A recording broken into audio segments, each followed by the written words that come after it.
What would you do if the person you loved for years betrayed you? If one night, everything you built together came crashing down? Daniel thought he had a stable life, until he found out the truth. And that truth changed everything. Stay with me, because this story will take you through heartbreak, revenge, and an unexpected chance at a new beginning. The thick scent of oil and the rhythmic clang of metal against metal filled the dimly lit garage. The air was heavy with the aroma of hard work, of engines that needed fixing, of machines that couldn't function until skilled hands brought them back to life. Wiping the grease from his fingers onto a worn-out cloth, Daniel Mercer took a deep breath, inhaling the familiar sense of his workshop. It was late again, long past the time when most people would have packed up and gone home, but he didn't mind. There was something deeply satisfying about repairing what was broken, about making things work again. If only human relationships were as simple as engines. Daniel had spent over a decade building this place, Mercer's Auto Repair, in a quiet corner of Greenfield. It wasn't flashy, not the kind of place that would ever make headlines, but it was his. Every wrench, every bolt, every tool in the shop was a testament to his effort and determination. He had poured his sweat into it, ensuring that no matter what, it stood strong, just like he had. People trusted him here. They came with their broken cars, and he fixed them, no questions asked. It was a simpler kind of honesty than what he faced at home. As he locked up for the night, the buzzing of his phone pulled him from his thoughts. He didn't need to look at the screen to know who it was. Evelyn. His wife of 12 years. Or at least, the woman he had once believed was his partner. Lately, she felt more like a distant acquaintance than a wife. Their conversations had turned stale, interactions nothing more than routine exchanges. He sighed, bracing himself for whatever waited at home. The house was silent when he stepped inside, save for the faint tapping of fingers against a phone screen. The glow of Evelyn's device illuminated her face, but she didn't bother looking up. She was perched on the couch, posture tense, her mind clearly elsewhere. "You're late," she remarked, without shifting her gaze.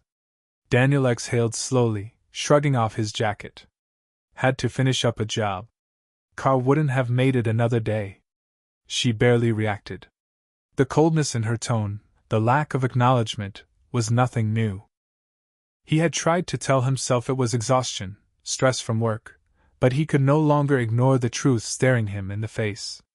"I'm going out tomorrow night," Evelyn said suddenly, her voice devoid of warmth. It wasn't a question, not an invitation to discuss plans. It was a statement, one that didn't require his input. Daniel frowned. "Tomorrow? I thought we'd have the evening together." "It's my day off." She finally looked up, her expression blank. "It's Nicole's birthday. I already told her I'd be there. Can't you reschedule?" The words left his mouth before he could stop them, but he already knew the answer. A bitter laugh escaped her lips. "Reschedule a birthday? Don't be ridiculous, Daniel. Besides, I'm free to do as I please." The way she said it, the casual dismissal of their marriage, sent a dull ache through his chest. She was a free woman. As if their years together meant nothing. As if he was just a piece of furniture in her life, something to be ignored until needed. He turned away, unwilling to let her see the hurt flash across his face. The next evening, he watched from the window as Evelyn stepped out of the house, dressed in a way he hadn't seen in years. The dress was elegant, but a little too revealing for a simple office party. She didn't hesitate, didn't glance back, just climbed into her car and drove off without a word. Daniel stood there for a long time, an unease settling in his gut that he couldn't shake. He tried to distract himself, television, a book, even flipping through some paperwork from the garage, but his mind kept circling back to her. He had noticed the changes, but he had refused to believe them. The late nights, the guarded phone screen, the distance. He had convinced himself that it was just a rough patch, that every couple had them, but the truth was much harsher. She wasn't just slipping away. She was already gone. Hours passed, and the house remained empty. The longer he sat there, the more his thoughts spiraled. He checked his phone, no messages. No calls. The clock ticked past midnight, then 1 in the morning. Still nothing. By the time he heard the front door creak open, the uncertainty in his mind had solidified into something darker. Evelyn stumbled into the house, her movements unsteady, her breath thick with alcohol and something else, a scent that didn't belong to her. The faint but unmistakable trace of cologne clung to her skin. But it wasn't just the smell that gave her away.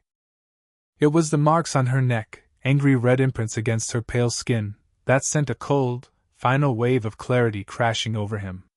She didn't look guilty. She didn't even try to hide it. Instead, she laughed, a hollow, detached sound that barely felt real. That night, Daniel didn't sleep. He sat in the darkness, listening to the rhythmic sound of her breathing as she passed out on the couch. The betrayal was no longer a suspicion. It was a certainty, carved into his mind like a scar that would never fade. By the time dawn's light began filtering through the windows, he had made his decision. The woman he had loved no longer existed. And neither did their marriage. The morning sun filtered through the blinds, casting long streaks of gold across the wooden floor. Daniel sat at the kitchen table, a cup of untouched coffee growing cold between his hands. The night had been long, his mind tangled in thoughts that refused to settle. The woman sleeping on the couch just a few feet away was no longer the person he had once built a life with. She was a stranger now, and he was done pretending otherwise. The sound of stirring broke the silence. Evelyn groaned as she shifted, the consequences of her choices settling in the form of a pounding headache. When she finally pushed herself upright, her eyes searched the room in confusion before landing on Daniel. There was a flicker of recognition, then something else, perhaps guilt, or maybe just irritation that she had been caught. "Water," she muttered, her voice hoarse. Daniel rose from his seat but ignored the request. Instead, he placed a stack of papers on the table in front of her. The crisp white pages stood in stark contrast to the mess she had become. Evelyn blinked at them, her sluggish mind trying to piece together what she was looking at. When realization dawned, her face paled. "Divorce?" she whispered, barely able to say the word. "It's over, Evelyn," Daniel said, his voice flat, devoid of emotion. "You made your choice. Now I'm making mine." For a long moment, she said nothing. The silence between them felt heavier than any argument they had ever had. When she finally spoke, her voice carried a hint of desperation. "Daniel, I made a mistake. It didn't mean anything." He scoffed, shaking his head. "You don't destroy something that took over a decade to build and then say it didn't mean anything." Evelyn looked away, biting her lower lip. "Please. We can fix this. We can start over." Daniel let out a slow breath, steadying himself before responding. "No. You killed what we had the moment you decided I wasn't enough. Now you have to live with that." He didn't wait for another plea, another excuse. He had spent too many nights trying to justify the distance between them, too many moments pretending he didn't notice her slipping away. That chapter of his life was closed. With slow, deliberate movements, he grabbed his keys and walked toward the door. "You have until the end of the month to move out," he said without turning back. "I suggest you start looking for a new place." Evelyn didn't respond. He heard nothing but the soft rustling of papers as she picked up the documents, reading through the irreversible reality of their ending. As Daniel stepped outside, the cold morning air filled his lungs, offering a clarity that had been missing for too long. The road ahead would be difficult, but for the first time in years, he felt like he was finally heading in the right direction. Daniel drove through the quiet streets of Greenfield, the weight of the divorce papers still pressing against his mind. The decision had been made, and there was no turning back. He had spent years convincing himself that his marriage could be salvaged, that the distance growing between him and Evelyn was temporary. But last night had shattered the last remnants of that illusion. He wasn't angry anymore, just tired. Tired of fighting for something that had already died. The shop was a refuge, a place where things made sense. Machines didn't lie, didn't betray. If something was broken, it could be fixed with enough effort. People, however, were a different matter. As he pulled into the lot of Mercer's Auto Repair, he let out a slow breath, trying to shake off the emotions still lingering from the morning's confrontation. Inside, the familiar hum of work greeted him. His lead mechanic, Tom, was already under the hood of a sedan, his usual scowl in place. "You look like hell," Tom muttered, not bothering to glance up. "Didn't sleep much," Daniel admitted, grabbing a rag and wiping off imaginary grease from his hands. Tom finally looked at him, eyes narrowing. "Something happen?" Daniel hesitated. He had never been one to discuss personal matters at work, but the truth was, he had nowhere else to vent. "Filed for divorce," he said simply. Tom let out a low whistle, setting his wrench down. "Damn. Didn't see that coming." Daniel only shrugged. Maybe others hadn't seen it, but he had felt it for a long time. Tom didn't press, just nodded. "You want a distraction? That old Chevy in the back still won't start." Daniel welcomed the escape. He threw himself into work, the act of fixing something tangible easing the ache in his chest. Hours passed in a blur of grease and metal, the weight on his shoulders lessening with each bolt tightened, each problem solved. But reality had a way of creeping back in. Later that afternoon, his phone buzzed. He hesitated before checking the screen. It wasn't Evelyn. It was his lawyer, confirming the paperwork had been submitted, finalizing the end of 12 years in a matter of minutes. He stared at the message for a long time before finally setting his phone down. The past was done. Now, he just had to figure out what came next. The days passed in a haze of routine, each one blurring into the next. Daniel kept his head down, immersing himself in work, letting the rhythmic sounds of the garage drown out the noise in his mind. He had convinced himself that keeping busy was the best way to move forward, but no matter how many cars he repaired, how many hours he spent under the hood, the weight in his chest refused to lift. At night, the silence of his now half-empty house was deafening. The absence of Evelyn's presence was noticeable in the smallest things: the untouched coffee mug in the cupboard, the way the bed felt too big, the quiet that settled in the rooms where once there had been conversation, even if it had only been shallow and forced towards the end. He would sit in the living room, the television on just for background noise, but it did little to fill the emptiness. Sleep was elusive, and when it finally came, it was restless, filled with memories he wished he could erase. A week after filing the papers, Daniel found himself parked outside a bar on the outskirts of town. It wasn't his usual kind of place, but he wasn't looking for familiarity. He wanted an escape, even if just for a few hours, a place where no one knew his name, where he could drink without the weight of expectation pressing down on him. The dimly lit establishment smelled of beer and old wood, the kind of place where people nursed their regrets alongside their drinks.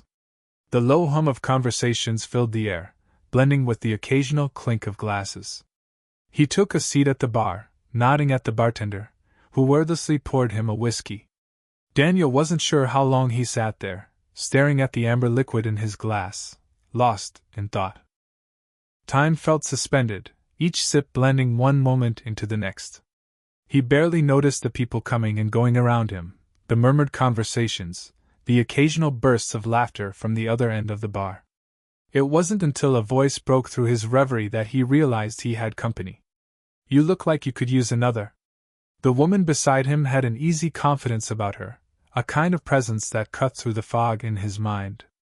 There was something familiar in her tone, a knowing sympathy that made it clear she wasn't just making idle conversation. He glanced at her, offering a faint, tired smile. "That obvious, huh?"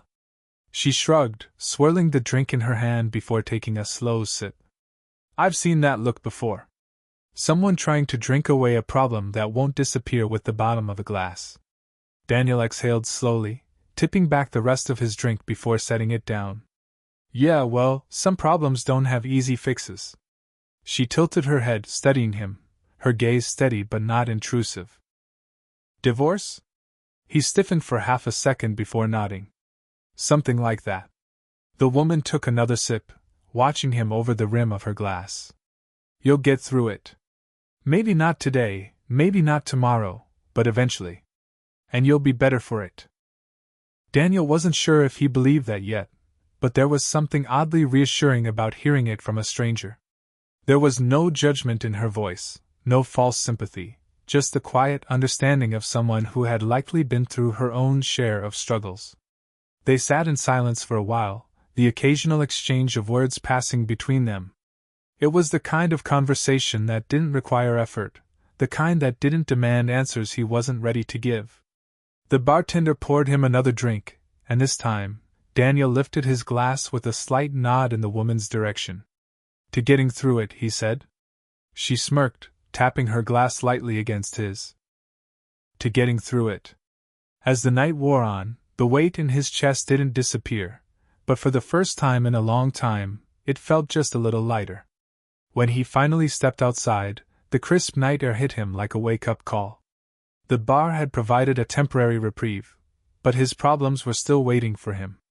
Yet, as he walked toward his truck, he realized something had changed, not in his circumstances, but in himself. For the first time in months, he felt like maybe, just maybe, he wasn't entirely lost. The weeks stretched on, and Daniel slowly found himself adjusting to the new normal. The empty house no longer felt like a void waiting to be filled, but rather a space he could reclaim as his own. He rearranged the furniture, got rid of things that reminded him too much of Evelyn, and even took up cooking again, something he hadn't done in years. Work remained his anchor, the one constant in a sea of change. The shop had been busier than ever, a steady stream of cars and customers giving him something to focus on, something to ground him when his thoughts threatened to drift back to the past. Tom, ever observant, seemed to notice the shift in him but didn't push. He simply nodded in approval when Daniel started staying late, not out of necessity, but because he genuinely wanted to. One evening, as he locked up the shop, he spotted an envelope tucked under the windshield wiper of his truck. His stomach clenched, half expecting it to be something from Evelyn. But as he unfolded the paper, his name was scrawled in unfamiliar handwriting. "Meet me at Red's Diner. 7 p.m. A friend." Curiosity warred with caution. It could be nothing, just a harmless note. But something about it stirred a feeling in his gut he couldn't ignore. After a moment's hesitation, he decided to go. Red's Diner was a small, old-fashioned place on the edge of town. The kind of spot where everyone knew each other, where the coffee was strong, and the pie was even better. When he stepped inside, his eyes scanned the booths until they landed on a familiar figure. The woman from the bar. She offered a small smile, gesturing for him to join her. "Didn't know if you'd come." Daniel slid into the seat across from her. "Neither did I." She chuckled, taking a sip of her coffee. "Figured you might need someone to talk to." "And I know I do." For the first time in a long while, Daniel didn't feel the need to keep his guard up. They talked for hours, about nothing and everything, and when he finally left the diner that night, he realized something had shifted. He wasn't just surviving anymore. He was living again.